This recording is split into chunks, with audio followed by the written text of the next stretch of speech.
और भक्ति भी ऐसी करी कि अपने पिता को भी मुक्ति दे दी। पिता, वैसे तो पुत्र का नाम ही इस बात को सार्थकता देता है। पुम नाम नरकात् तारयति इति पुत्रः, श्रुतियां कहती है, शास्त्र कहते हैं कि पुत्र वह है जो अपने पिता का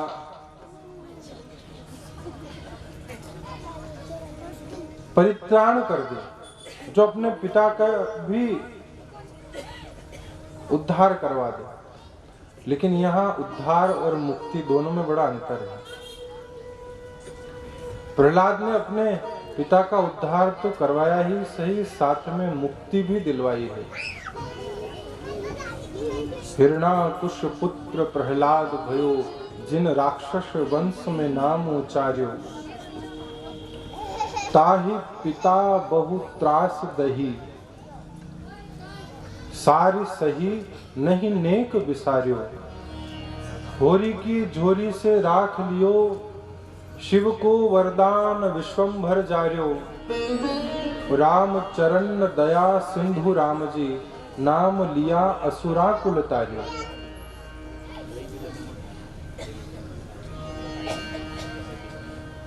भगवत गुणानुवाद गाने का वह विशद विश्वव्यापी प्रभाव प्रहलाद के माध्यम से प्रकट हुआ है, जिसके लिए कहते हैं कि कुलम पवित्रम जननी कृतार्था, वसुंधरा पुण्यवती च तेनः, स्वर्गस्थिते पितरोयोपि धन्यः, येषाम गहे ग्रहे वैष्णव नाम ध्येयम। जिसके लिए शास्त्र कहते हैं, जिसके लिए पुराण कहते हैं कि जिस कुल में कोई ऐसा भगवत भक्त जन्म लेता है। अब जन्म से कोई भगवत भक्त होता नहीं है, उसके संस्कार उसे भक्तिवान, उसके संस्कार उसे ज्ञानवान, उसके संस्कार उसे वैराग्यवान, उसके संस्कार उसे धनवान, उसके संस्कार उसे विद्वान। ये संस्कार निर्माण करते हैं व्यक्ति के व्यक्तित्व का, चरित्र का। जिस चरित्र का निर्माण करने के लिए सबसे प्रथम उत्तरदायित्व माता पिता का कहा गया है। मातृदेवो भव, पितृदेवो भव, आचार्य देवो भव, हमारे यहाँ की श्रुतियां कहती है, शास्त्र कहते हैं, वेद भगवान कहते हैं। संस्कार का बीजारोपण करने के लिए सबसे प्रथम पाठशाला यदि कोई है, सबसे प्रथम अध्यापक यदि कोई है, तो वो उसका घर, उसके माता पिता है। उसके बाद में नंबर आता है गुरु का, उसके बाद नंबर आता है आचार्य का, शिक्षक का, अध्यापक का।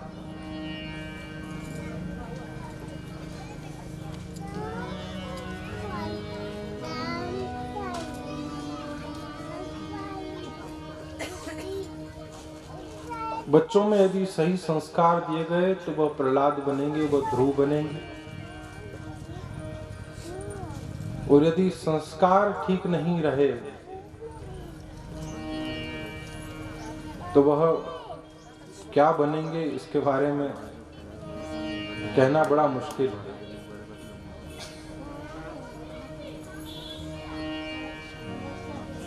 भले बुरे पुत्र होत है, बिगड़ जात है वंश, और ना मानो तो देख लो रावण कौरव कंस।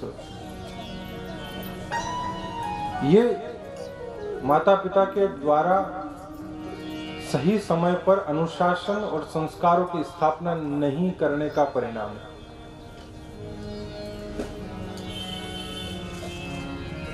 अत्यधिक मोह, अत्यधिक ममता बच्चों को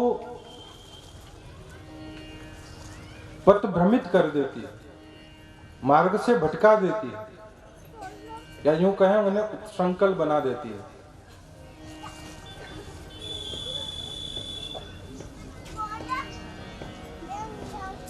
यदि समय पर बेल के नाक में नाथ और मोरे नहीं पहना तो वो उजाड़ू बन जाएगा। समय पर यदि उसके अनुशासन के लिए नाथ मोरे नहीं डाले आपने तो वो उजाड़ू बन करके फसलों को नुकसान पहुंचाएगा, कभी किसी व्यक्ति को मार देगा, कभी किसी को जो है हानि कर देगा। किसी को घायल कर सकता है, उसे सही रास्ते पर सही विधि से सही प्रक्रिया से उपयोगी बनाने के लिए, यदि अनुपयोगी बनाना है, यदि उसे कबाड़ बनाना है, यदि उसे किसी काम का निकम्मा नाकारा नालायक बनाना है, तो आप उसे किसी भी प्रकार से रखें,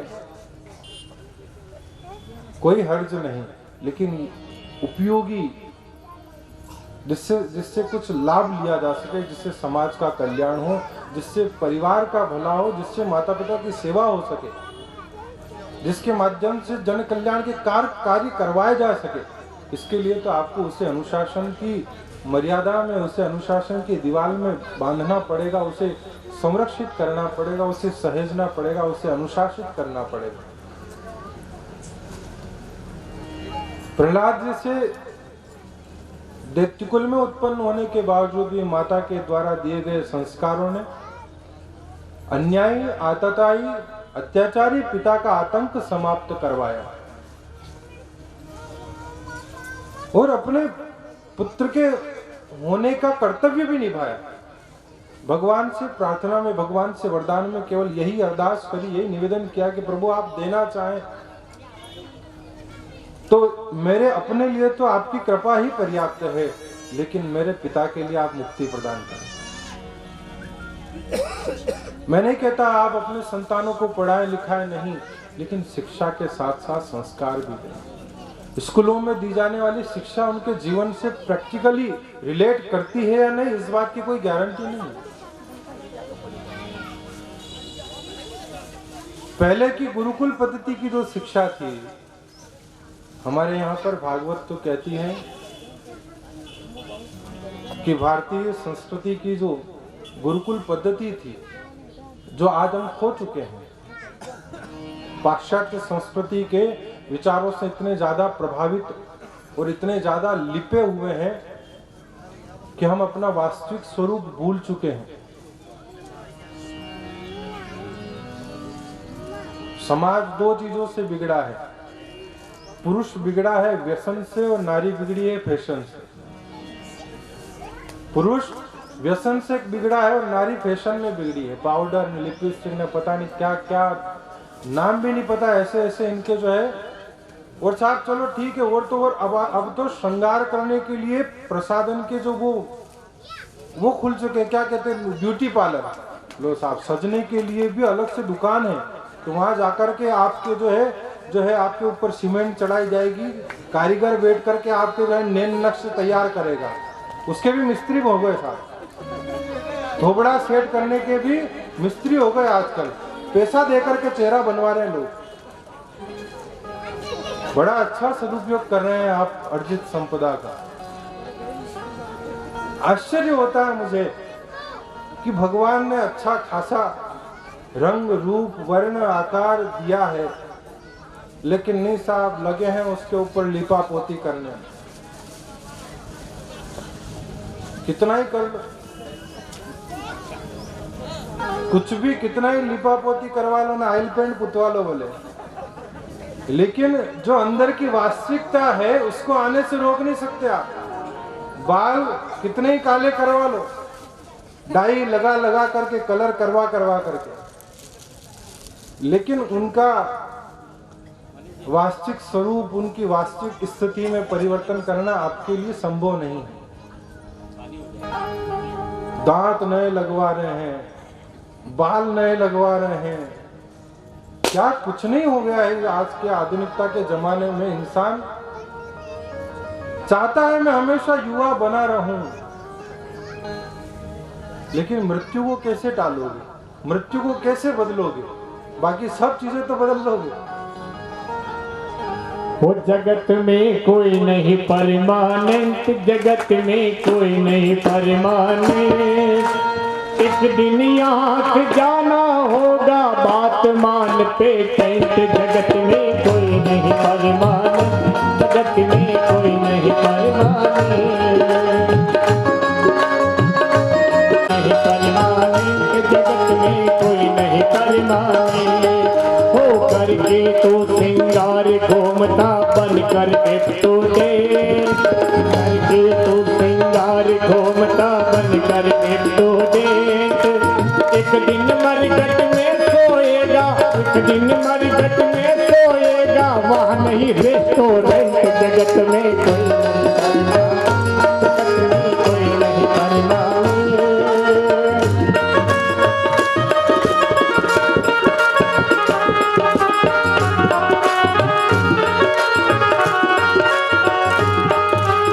सत्संग के स्कूल मेरे भैया बन जा स्टूडेंट। सत्संग के स्कूल मेरे भैया बने, झूठ कपट और खूकर मोसे परमानेंट। जगत में कोई नहीं परमानेंट।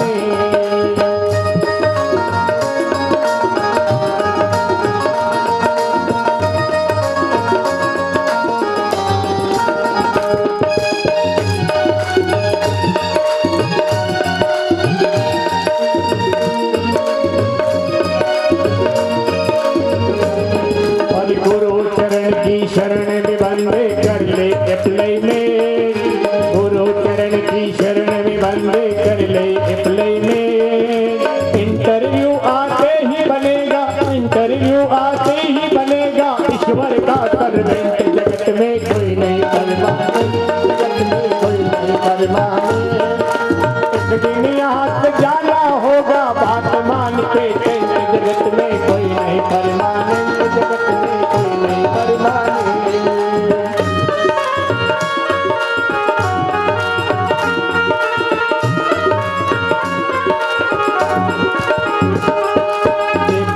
परिवार की छूटेगी पालिया में, यमदूत यम के दूत देर नहीं करते, यम के दूत देर नहीं करते, चलना पड़े अर्जेंट। जगत में कोई नहीं, जगत में कोई नहीं परमानेंट। एक दिन यहाँ से जाना होगा, बात मानते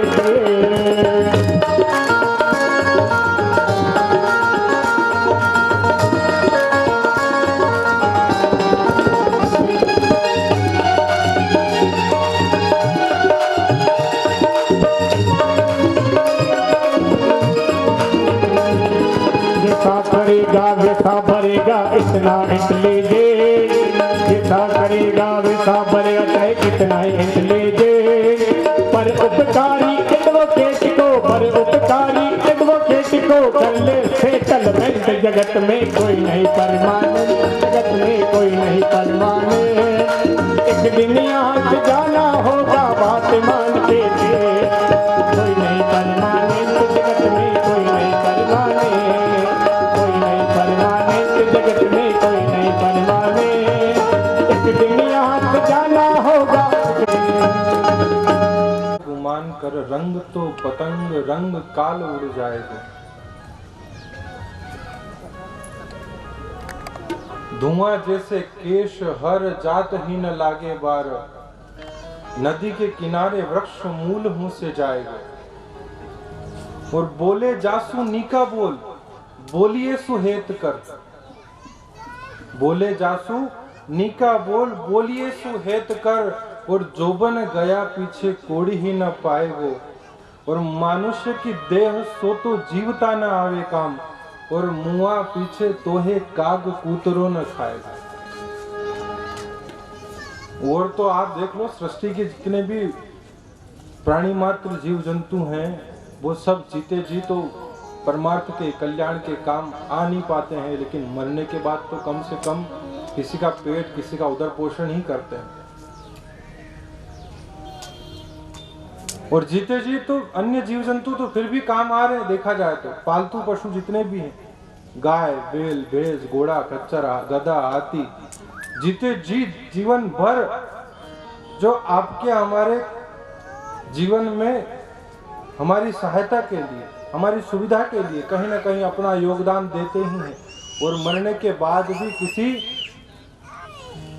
मृत भक्षी जीव के, किसी हिंसक प्राणी के उदर पोषण के लिए उसका पेट भर के उसे भी तृप्ति देते हैं। महात्मा ने कहा कि भैया, ये मनुष्य की देह ही एकमात्र ऐसी है, यदि जीते जी किसी के काम नहीं आया तो मरने के बाद सियार, कुत्ते, कौवे भी नहीं खाएंगे। लोग जला करके राख की ढेरी भी जो है किसी नदी वदी में बहा करके आ जाएंगे। इसका अगर जीते जी सदुपयोग नहीं किया गया तो मरने के बाद तो ये किसी के काम का नहीं। और तो और साहब इतना अपवित्र है कि मरने के बाद इसका छू करने इसे स्पर्श करने वाले को स्नान करना पड़ता है, नहाना पड़ता है। दाग में जाओ तो आपड़ी नहाओ कि नहीं आप? क्यों? कहाँ गए थे साहब? दाग में गए थे, नहाना पड़ेगा, बिना नहाए घर में प्रवेश नहीं कर सकते। क्यों? कह रहे साहब अपवित्र हो गए मुर्दे को छूने से। क्यों? जीते जी था तब तो बड़े लाड़ लड़ाए, तब तो बड़ा प्रेम था, तब तो बड़ा मिलनसारिता थी, एक थाली में बैठ करके जी में। अब भी वही शरीर है, अब भी वही आदमी है, वही पहचान है, वही नाम है। अब क्या हो गया साहब? अब अपवित्र कैसे हो गया? अब अपवित्र कैसे हो गया? कह रहे साहब जो चैतन्य सत्ता थी उसने इसका त्याग कर दिया, उसने इस शरीर को छोड़ दिया, इसमें राम नहीं रहा। जो आत्मा थी वो आत्मा ने इसका त्याग कर दिया। अब तो ये ढांचा मात्र बचा है जो पूरा पूर्ण रूपेण मल मूत्र विष्ठा रक्त मांस मज्जा रुधिर से भरा हुआ एक पात्र, एक भांड मात्र है और कुछ भी नहीं। जब तक ये चेतन शक्ति हमारे शरीर में विद्यमान है तब तक इससे कुछ सुकृत कर लो।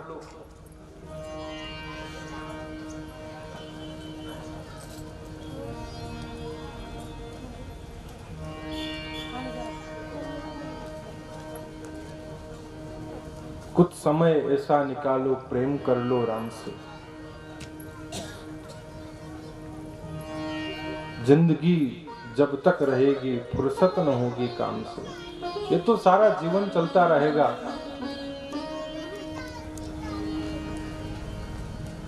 लेकिन समय का सदुपयोग करना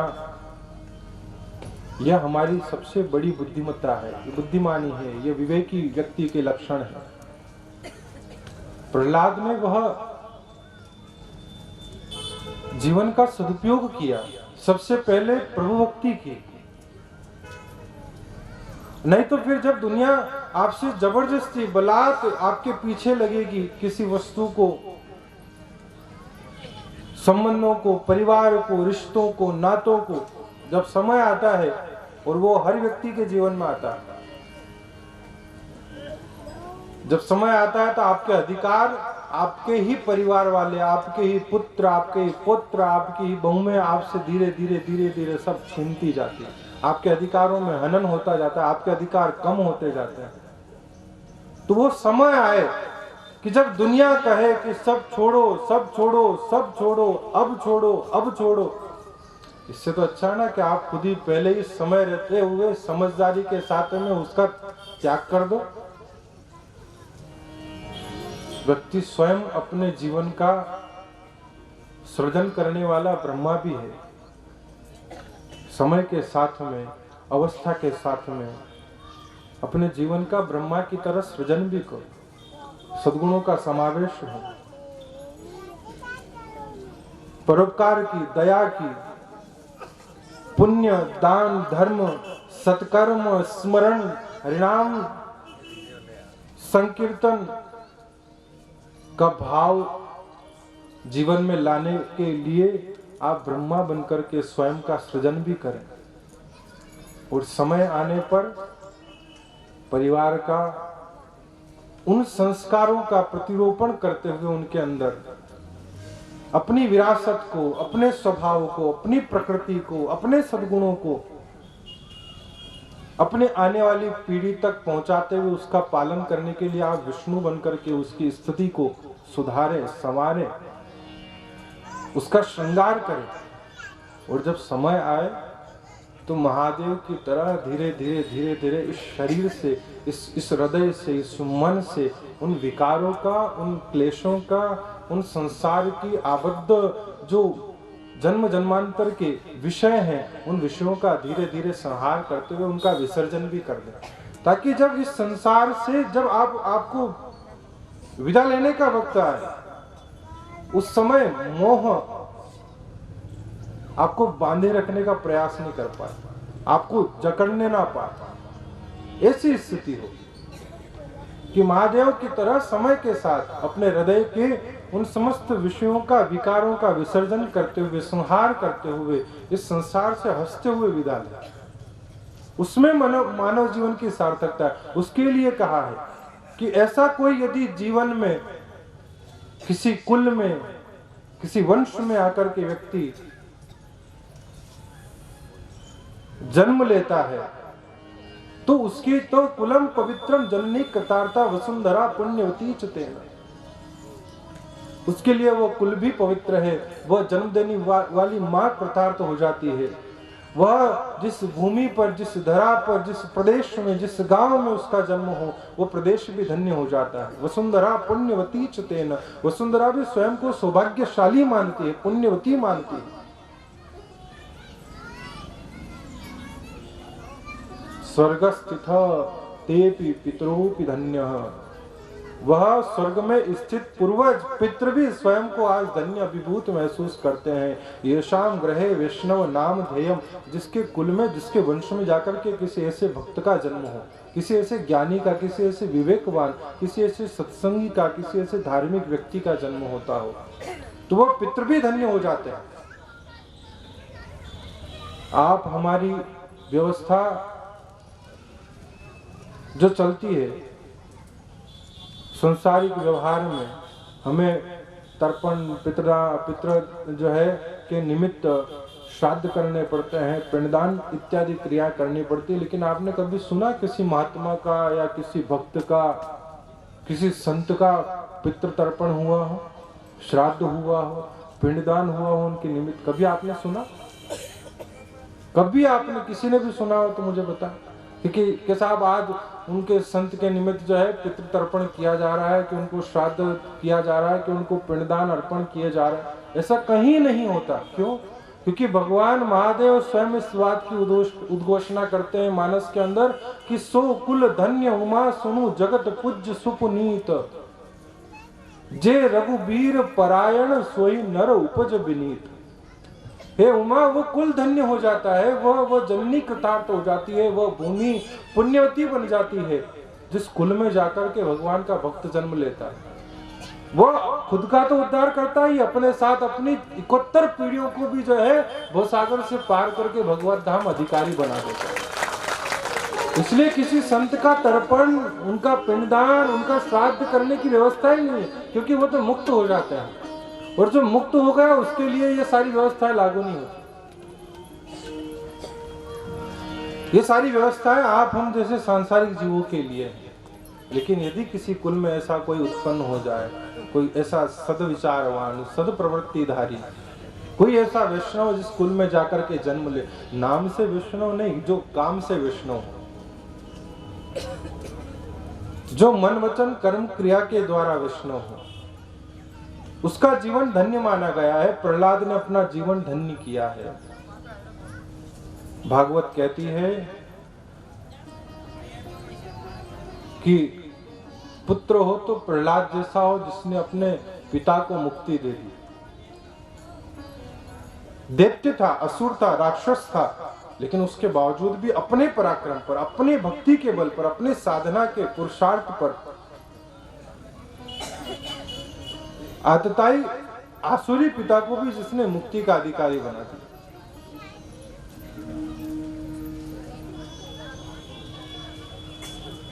वर्तमान समय में तो रोटी के भी फोड़े पड़ रहे हैं, मुक्ति तो बहुत दूर की बात है। कलयुग में तो वो मुक्ति देने वाले, वो भक्ति देने वाले, वो शक्ति देने वाले वो युग और थे। सतयुग के अंदर प्रहलाद ने अपने पिता को मुक्ति दी।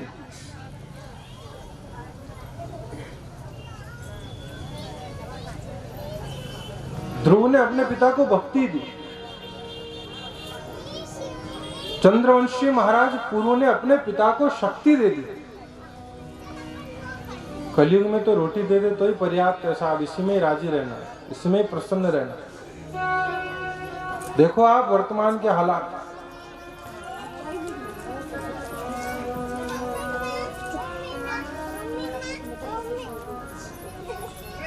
संस्कारों के अभाव ने हमारी पूरी बुद्धि को जड़ कर दिया है, हमारी सोचने समझने परखने की शक्ति को क्षीण कर दिया है। एक जगह एक गांव में पंचायत के अंदर किसी बंटवारे का झगड़ा पहुंचा। सुनिएगा ध्यान देकर। पंचायत के अंदर बंटवारे को लेकर के, हिस्सेदारी को लेकर के, चार बेटे अपने पिता को लेकर के पहुंचे। संपत्ति के बंटवारे को लेकर के, संपत्ति तो सब पाना चाहते हैं, माता पिता के द्वारा दी हुई कमाई हुई दौलत पर तो सब अपना अपना हक जताना चाहते हैं, लेकिन माता पिता को कोई अपनाना नहीं चाहता। चारों बेटे पहुंचे पंचायत में इस बात के झगड़े को निपटाने के लिए कि पिता की संपत्ति के बराबर 4 भाग कर दिए जाए और पिता जो है हमारे एक एक बेटे के साथ में, एक एक लड़के के साथ में 3-3 महीने रह करके हमारे हिस्से में हमारे साथ रहे। पिता चारों बच्चों की बात चुपचाप मौन होकर के सुनता रहा। जब पंच ने पूछा कि बोलो तुम्हें मंजूर है यह जो बात तुम्हारे बेटों ने कही है कि संपत्ति के बराबर 4 भाग कर दिया जाए और 3-3 महीने तुम दोनों जो है माता पिता इन चारों बेटों के साथ रहो? तो बड़ा बेटा बोला बीच में, सरपंच जी पिताजी से क्या पूछते हो, हम जो कह रहे वो निर्णय वो फैसला सुना दो आप। तो पिताजी से पूछने की कहां जरूरत पड़ रही है, हम जो कह रहे वो निर्णय दो आप। तो तब पिता से रहा नहीं गया, झल्ला करके कहा कि सरपंच मेरी संपत्ति का कोई बंटवारा नहीं होगा और ना ही मैं किसी बेटे के साथ रहूंगा।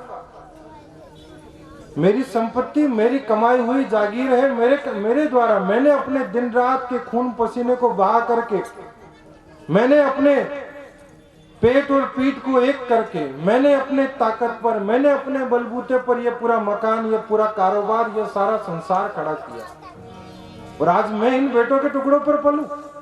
कोई जरूरत नहीं मेरी संपत्ति का बंटवारा करने की। इनसे कह दो कि इनमें से एक एक बेटा जो है 3-3 महीने मेरे घर में रहेगा, बाकी अपनी अपनी व्यवस्था 12 महीने की देख ले। 3-3 महीने ये एक बेटा मेरे घर में आकर के रहे, मंजूर हो तो ठीक, नहीं तो अपने अपनी व्यवस्था देख लो, अपने अपने मकान तुम अपने जानो। ये पिता का फैसला। संस्कार ऐसे होने चाहिए कि आप उस संस्कारों के बलबूते पर अपने बेटों को भी कह सके। आज पिता मजबूर है, आज माता पिता बच्चों के भरोसे बैठे रहते हैं कि अब आकर के बहू रोटी रखे, अब आकर के जो है जिमाए, ये सब व्यवस्था कहां से? हमारी भारतीय संस्कृति के अंदर तो ये संस्कार नहीं थे।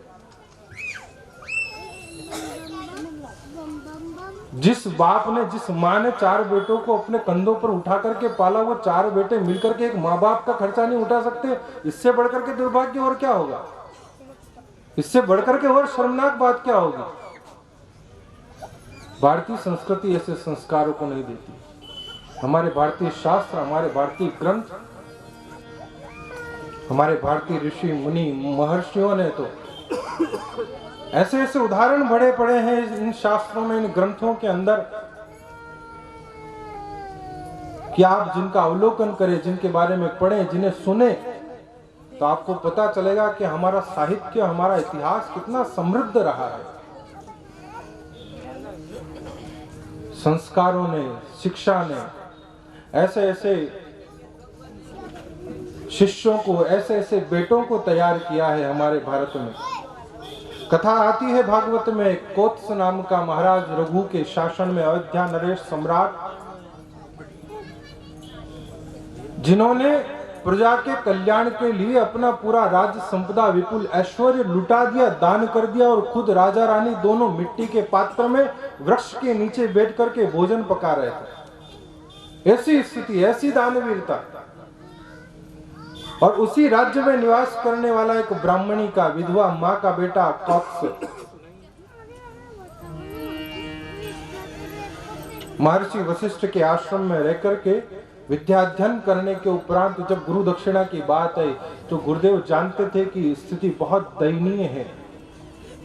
इसकी विधवा माँ जैसे तैसे कहीं इधर उधर नौकरी करके कुछ मजदूरी करके अपना पेट पाल रही है और इस बेटे को शिक्षा के लिए मेरे आश्रम में रखा है।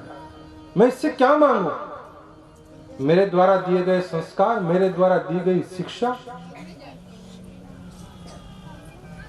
मैंने जो सिखाया है, ये बस उस शिक्षा को आत्मसात करके, उसे धारण करके यदि अपने पैरों पर खड़ा हो जाए, ये अपना घर गृहस्थी चला ले, पर्याप्त है।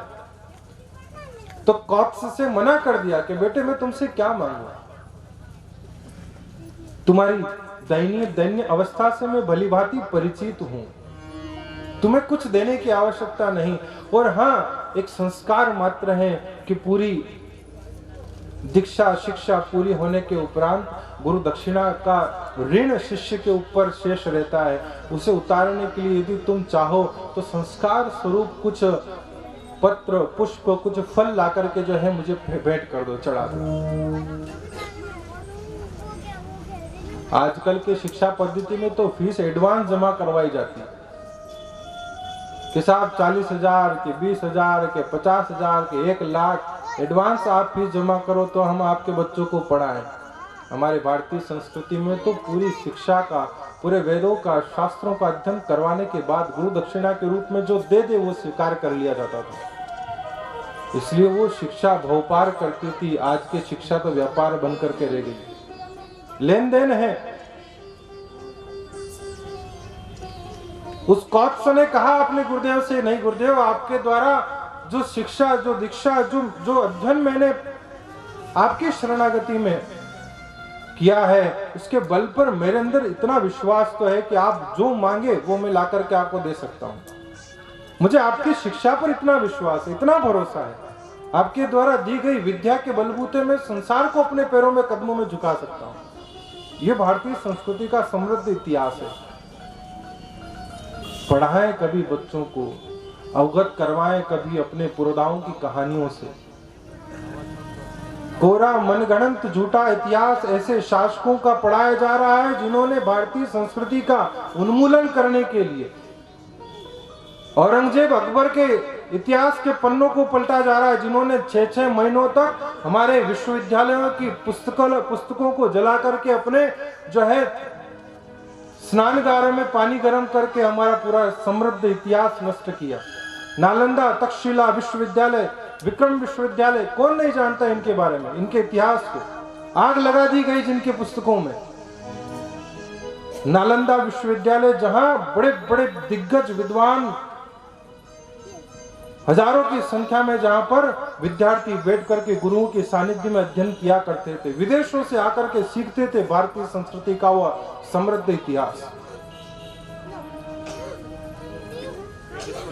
गौरी गजनवी जैसे शासकों ने जब आग लगाई तो 6 महीने तक तक्षशिला विश्वविद्यालय, नालंदा विश्वविद्यालय की पुस्तकें जलती रही, उनका धुआं उड़ता रहा। सोचिए कितना कुछ साहित्य रहा होगा हमारे पास।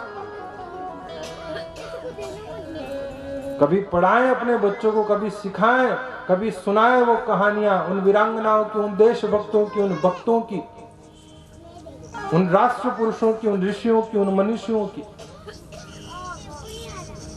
नया साल सबको याद रहता है 1 जनवरी, लेकिन हिंदू वर्ष का नव वर्ष कब आता है ये बच्चों को पता नहीं है। चैत्र शुक्ल प्रतिपदा ये किसी को याद नहीं है। प्रतिपदा कहते हैं किसको है अभी तो यही पता नहीं है।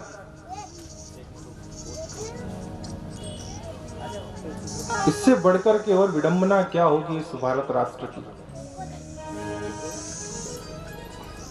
जब जब ऐसी स्थिति आई है तब तब पृथ्वी गौ रूपा बन करके नारायण की शरण में गई है। दीनू बंधु, ये क्या हो रहा है?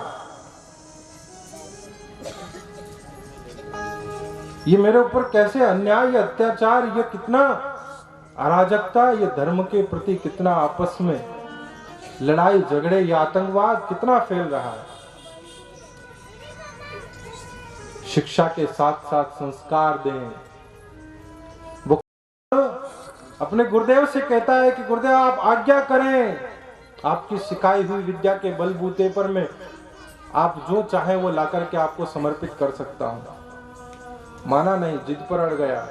गुरुदेव ने कहा मुझे 14 करोड़ स्वर्ण मुद्राएं चाहिए, जाओ लाकर के दो। 1-2 भी नहीं मांगी, 14 करोड़ स्वर्ण मुद्राओं की मांग रख दी कि गुरु दक्षिणा देना चाहते हो तो मुझे 14 करोड़ स्वर्ण मुद्राएं ला करके दो। कौत्स गया जो आज्ञा शिरोधार्य करके महाराज रघु के पास जाकर के देखा तो महाराज रघु तो स्वयं मिट्टी के पात्र में भोजन बना करके दोनों राजा रानी पुत्र और पुत्रवधू सहित प्रसाद पा रहे थे। देख करके वापस लौटने लगा। महाराज रघु ने रोका, ब्राह्मण विप्रवर द्वार पर आकर के बिना किसी याचना के खाली हाथ लौट रहे हैं, इससे बढ़कर के अयोध्या नरेश का अपमान और क्या होगा। मैं इक्ष्वाकु वंशी सूर्यवंशी क्षत्रिय हूं, जिसकी परंपरा रही है कि रघुकुल रीत सदा चली आई और प्राण जाए पर वचन न जाए। जिस वंश की मर्यादा रही, जिसने अपने वचन के लिए प्राणों का जो है आहुति देना स्वीकार किया, वो महाराज रघु कौत्स से कहते हैं कि आप क्या मंतव्य लेकर के आए, आप क्या भावना लेकर के उपस्थित हुए थे, बताएं ब्राह्मण देव। कौत्स ने कहा, राजन मैं आया तो कुछ याचना की दृष्टि से था, लेकिन आपकी वस्तु स्थिति देख करके मैं अब क्या मांगू। महाराज रघु ने कहा, अरे ब्राह्मण देव आप रघु की स्थिति पर ना जाए कि रघु जो है राज्य विहीन हो गया है, राजमहलों से बाहर है। रघु का पौरुष, रघु का परिश्रम, रघु का पुरुषार्थ, उसकी भुजाओं का बल अभी उतना ही, उसके धनुष के टंकार की ध्वनि आज भी उतनी ही प्रभावशाली है।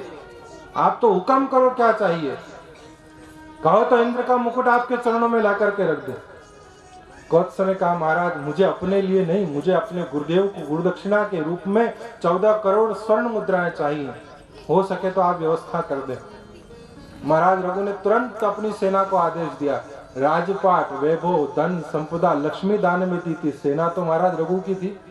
तुरंत सेनापति को कहा कि सेना तैयार करो, धनाध्यक्ष कुबेर के ऊपर आक्रमण करना है, अलकापुरी के ऊपर। धनुष उठा लिया, धनुष की टंकार करी, और कुबेर को जब पता चला कि महाराज अयोध्या नरेश सम्राट रघु आक्रमण करने के लिए सेना तैयार कर रहे हैं, ये हमारे भारतीय संस्कृति का पराक्रम, ये शौर्य, ये वीरता रही है कि कुबेर खुद आकर के रघु के पास हाथ जोड़ करके खड़ा रहता है कि महाराज आज्ञा करो। क्यों, जब बातचीत से मसला हल हो सकता है तो लड़ाई करने की जरूरत कहां पड़ रही है, आप तो बताओ क्या चाहिए आपको। महाराज रघु ने कहा, मुझे 14 करोड़ स्वर्ण मुद्राएं चाहिए, हो जाएगी सुबह व्यवस्था। रात्रि में पूरे नगर के अंदर स्वर्ण मुद्राओं की मोहरों की जो है वृष्टि हुई, बरसात हो गई। जैसे अपने यहाँ रात को इंद्रदेव ने बारिश करी और सुबह आराम से कथा सुनने के लिए आपको छुट्टी दे दी, ये कृपा है साहब। नहीं तो हमारे कमल जी रात को चिंता कर रहे थे कि अरे कथा हो रही है ना, बारिश हो गई और लोग आएंगे नहीं कोई कथा सुनने। ये गोविंद की कथा है साहब। ये इंद्र भी उसका दास है, उसका नौकर, उसका चाकर है। वो कहे तब बारिश करे ना, वो कहे तब बारिश बंद करनी पड़े साहब, उसकी क्या ताकत है। रात्रि में स्वर्ण के मोहरों की वर्षा हुई और देखा सुबह उठ करके तो हर व्यक्ति के, प्रजाजनों के घरों में, छतों पर, आंगन में, मार्ग में, सब तरफ सोना ही सोना बिखरा पड़ा। आप हम होते भर के सब पेट, हवा नहीं लगने देते, लेकिन वो राम का भावी वंश रहा है, वो पूर्वज थे जिनके नाम से रघुवंश विख्यात हुआ है। वह महाराज रघु के राज्य की प्रजा भी इतनी उदार, इतनी ईमानदार थी कि सबने ला ला करके वो सारी स्वर्ण मुद्राएं, वो मोहरे महाराज रघु के सामने ढेर कर दिया। महाराज रघु ने बुलाया उस विप्र युवक कौत्स को कि महाराज आओ, आपके लिए ये सब तैयार है, ले जाओ जितना चाहते हो।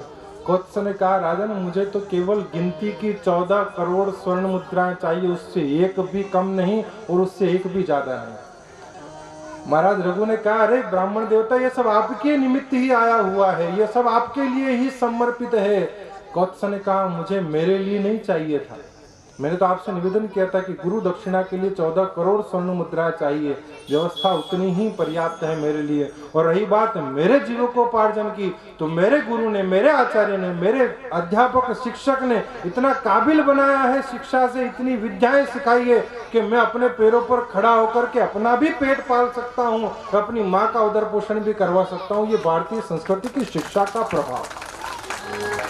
तो हमारे यहाँ की शिक्षा पद्धति इतनी समृद्ध रही थी। उन आतताई, उन अधर्मियों का, उन असुर प्रवृत्ति वाले उन कुशासकों का, जो रक्षक नहीं इस भारतीय संस्कृति के भक्षक बने हैं, उनका इतिहास पढ़ा करके आप क्या बनाना चाहते हो अपने बच्चों को? क्या पहचान देना चाहते हो उन्हें? क्या भविष्य का निर्माण करोगे उनका? स्वामी विवेकानंद अमेरिका के शिकागो शहर में जब भारतीय धर्म सम्मेलन का पूरा कार्यभार, पूरा बीड़ा लेकर के प्रतिनिधित्व करने के लिए जब उस धर्म सभा में पहुंचे, एक दिन स्वामी विवेकानंद घूम रहे थे, भ्रमण कर रहे थे, तो किसी अमेरिकन दंपति ने, युगल ने देख करके, कपल ने देख करके उनकी मजाक करी। उनकी वेशभूषा, उनकी चाल, उनका रंग ढंग, उनका स्वभाव देख करके उनकी मजाक करी। स्वामी विवेकानंद ने उन दंपति को पास में बुला करके कहा कि पूछा, तुम क्यों हंस रहे हो? तुम्हारे हंसने का उद्देश्य क्या, कारण क्या? उन्होंने उत्तर दिया कि हम आपकी वेशभूषा को देख करके हंस रहे हैं। वो suit boot, tie coat pant पहनने वाले लोग और स्वामी विवेकानंद एक ऐसा फकीर, एक ऐसा युवा सन्यासी जो सिर पर पगड़ी बांध करके, चोगा पहन करके भारतीय संस्कृति की एक पूरी थाती धरोहर को लेकर के अमेरिका में पहुंचा था। स्वामी विवेकानंद ने उनसे कहा कि तुम्हारे राष्ट्र में, तुम्हारे देश में व्यक्ति के व्यक्तित्व का निर्माण दर्जी करता है। तुम जेंटलमैन किसे कहते हो? जो सूट बूट कोट पैंट पहन करके निकले, उसे तुम जेंटलमैन कहते हो। तो तुम्हारे राष्ट्र में, तुम्हारे देश में एक जेंटलमैन का निर्माण एक टेलर करता है, एक दर्जी करता है। और मेरे राष्ट्र में, मेरे भारत में एक जेंटलमैन का निर्माण कोई सदगुरु करता है, कोई आचार्य करता है, कोई संत करता है, कोई शिक्षक करता है। ये हमारे यहाँ का इतिहास रहा है, गौरव रहा है, जिसे आज हम अपने बच्चों को पढ़ा नहीं रहे, समझा नहीं रहे, सिखा नहीं रहे।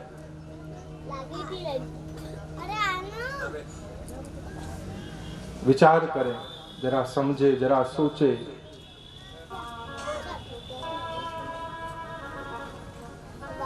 मैंने पूर्व में भी निवेदन किया था कि भागवत केवल आध्यात्मिकता को ही नहीं, आपके सांसारिक लौकिक व्यवहार को भी सुधारती है। जैसे आप किसी यंत्र, किसी कलपुर्जे को, मान लिया जाए कि आज के जो युग है, आज का युग मोबाइल का युग है, आप मोबाइल लेकर के आए और मोबाइल ला करके यदि आपको उसे ऑपरेट करने के लिए उसके बारे में जानकारी नहीं है, आपको उसे चलाना नहीं आता है, तो आप क्या करेंगे? आप परेशान हो जाएंगे। यदि आपको उसे ठीक तरीके से उसकी विधि के अनुसार ऑपरेट करना नहीं आ रहा है, तो आप कहेंगे तो बेकार है, चलता ही नहीं, काम का ही नहीं, खराब है ये तो। लेकिन यदि आपको यूजर गाइड, मैनुअल ला करके, निर्देशिका जो पुस्तिका होती है वो ला करके कहा जाए, उसमें आप पढ़ें, उसमें देखें कि हाँ साहब, ये साइड में एक स्विच है, आप इसे प्रेस करें, थोड़ी देर बाद स्क्रीन ऑन होगी। Then you can search sim card, आप सिम कार्ड उसके अंदर इंसर्ट करें, फिर आप उसके अंदर पाएंगे कि हाँ आप यहाँ इस फंक्शन को टच करेंगे तो इससे ये चीजें ऑपरेट होती जाएगी। तब आप कहेंगे अरे वाह, ये तो बड़ा आसान है।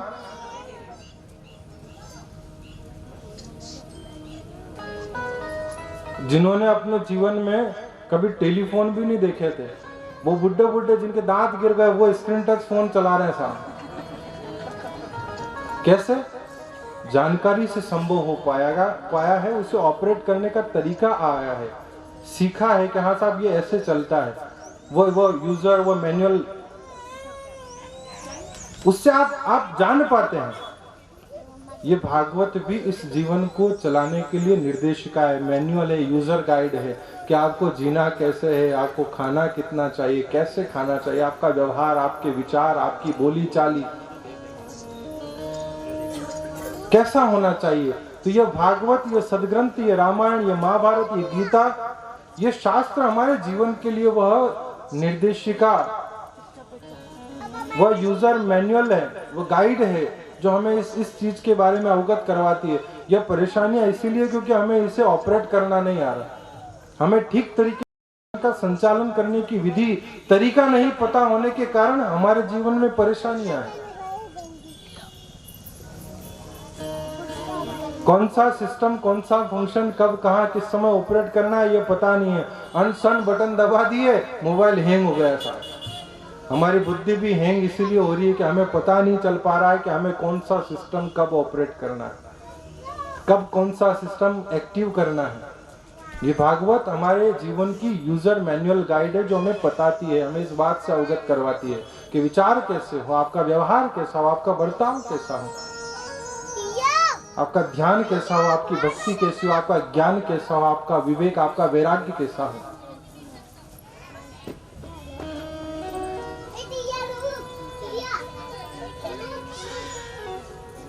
कथा कहती है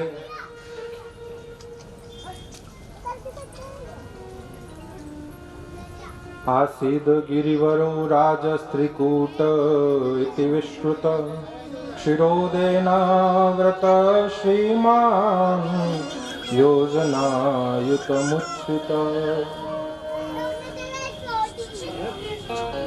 ये बाल गोपाल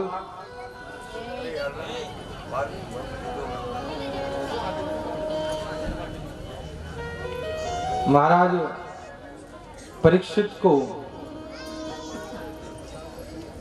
गर्भयोगी महामना सुखदेव जी 4 मनमंत्रों का इतिहास श्रवण करवाते हैं कि राजन, सर्वप्रथम स्वयंभू मनु हुए, दूसरे मनु वेवस्वत मनु हुए, तीसरे मनु सत्यव्रत हुए, चौथे मनु चाक्षुष मनु हुए। और इन्हीं चाक्षुष मनमंत्र के समय में भगवान ने हरि रूप में अवतार लेकर संकट में पड़े हुए गजेंद्र का उद्धार किया।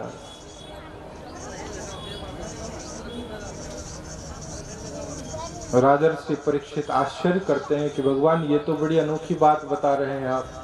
भगवान ने आज तक भक्तों का उद्धार करने के लिए अवतार लिया, राक्षसों का वध करने के लिए अवतार लिया, विप्र धेनु सुर संत हित लिन्न मनुज अवतार। जब जब होए धर्म के हानि, बाढ़हि असुर अधम अभिमानी। ये कारण तो मैंने सुने हैं, इनसे आपने मुझे अवगत करवाया है, लेकिन किसी हाथी का उद्धार करने के लिए भगवान हरि रूप में अवतार लेते हैं, ये बड़ी अनोखी बात है, बड़े आश्चर्य की बात है।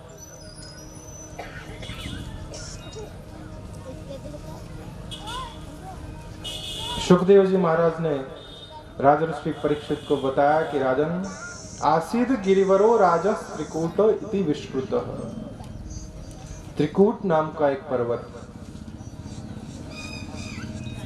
जो चारों ओर क्षीर समुद्र से घिरा हुआ है। क्षीरोदेना व्रत श्रीमान योजना युत मुच्छित।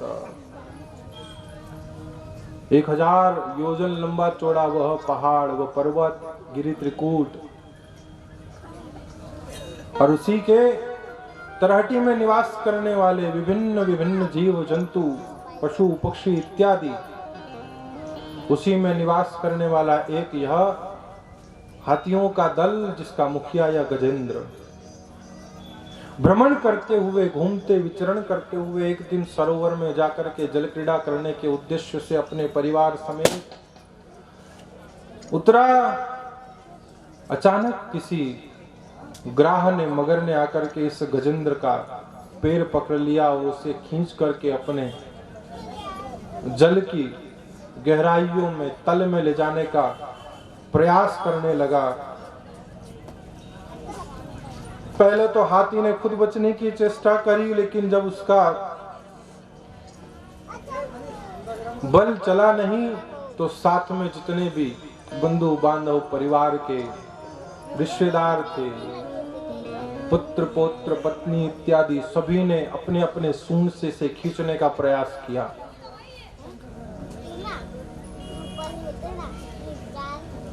भूभाग पर, जमीन पर हो सकता है हाथी सबसे ज्यादा ताकतवर हो, बलवान हो, ये भी संभव है वह मगर को हरा दे, लेकिन पानी में रहना और मगर से बेर, यह तो कदापि संभव नहीं। मगर की ताकत हाथी के ऊपर भारी दिखाई पड़ने लगी। ये जो साथ वाले थे धीरे धीरे एक एक करके सब कम होते गए।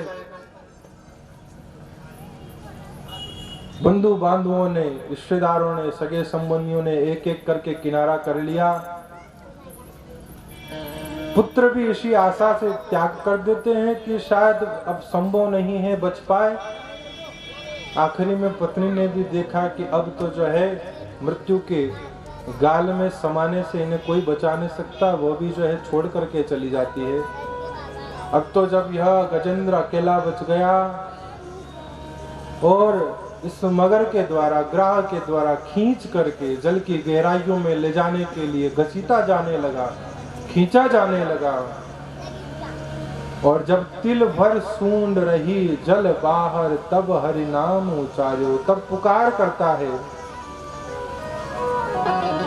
मेरा कोई न सहारा बिन तेरे, सुन लाल सांवरिया मेरे।